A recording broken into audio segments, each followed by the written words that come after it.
औज़ुबिल्लाहिमिनश्शैतानिर्रजीम बिस्मिल्लाहिर्रहमानिर्रहीम। यौम अरफा के रोज़े की फजीलत। यौम अरफा पाकिस्तान में कब है और बाकी ममालिक में कब होता है यौम अरफा, और उसका रोज़ा रखने का क्या फ़ायदा है, और क्या हज करने वाले के लिए भी रोज़ा रखना ज़रूरी है या नहीं, जानने के लिए वीडियो को मुकम्मल ज़रूर देखिएगा। अरफा का रोज़ा ज़िल हज की 9 तारीख को रखा जाता है, यानी 9 ज़िल हज। इसी दिन हाजी मैदान अरफात में वकूफ़ करते हैं, इसीलिए इसे यौम अरफा कहते हैं। जो लोग हज पर नहीं जा रहे उनके लिए इसी दिन रोज़ा रखना बहुत फजीलत वाला अमल है, जैसा कि हदीस में आया है कि ये रोज़ा पिछले और अगले साल के गुनाहों का कफ़ारा बनता है। नोट: हज वाले अफराद के लिए उस दिन रोज़ा रखना सुन्नत नहीं है, क्योंकि वह मैदान अरफात में इबादत और मुशक्क़त में मसरूफ़ होते हैं। आप जैसे ही चांद नज़र आने पर ज़िलहज का महीना शुरू होता देखें, उसके मुताबिक 9 ज़िलहज का दिन शुमार करके रोज़े का इरादा कर सकते हैं।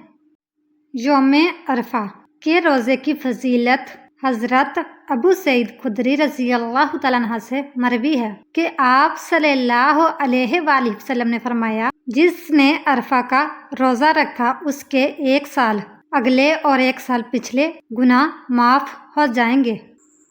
फ़ायदा: अरफा के दिन जो ज़िलहज की 9 तारीख है, रोज़ा रखना सुन्नत और बाइसे फजीलत है, मगर हज करने वाले के लिए अरफात में रोज़ा रखना सुन्नत नहीं है, बल्कि मकरूह और ममनू है, ताकि क़याम अरफात के दौरान दुआ, अज़कार, इबादत और दीगर मनासिक हज में ताब और थकान और कमज़ोरी से नुकसान ना हो।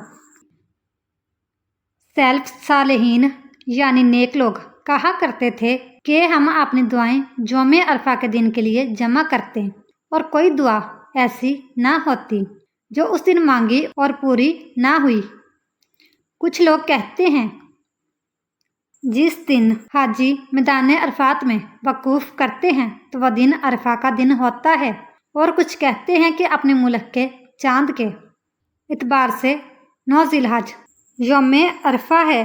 हदीस के मुताबिक आप जिस मुल्क में रहते हैं वहाँ के चांद की तारीख के मुताबिक 9 को ही रोज़ा रखेंगे, क्योंकि 9 ज़िलहज का नाम यौम अरफा है, और पाकिस्तान में 6/6/2025 को यानी कल यौम अरफा है।